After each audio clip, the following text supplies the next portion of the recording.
Hello everyone, my name is Ihao and today I'm going to show you how to make a sandcastle out of sand from a beach. For this you'll need some sand. Here's the sandcastle. Its walls and ceiling it's very strong since it's holding the doors up. Yeah, very nice. And it also has a fortress. Yeah. So now it's time to make the castle. For this you will need to first gather a whole pile of sand to make a mountain. So now you made the whole mountain, it's time to make the entrance and exit.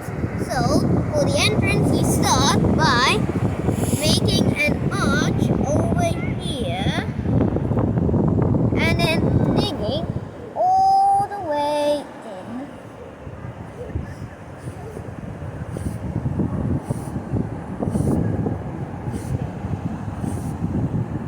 The mountain can collapse, but if it does, you can just rebuild it.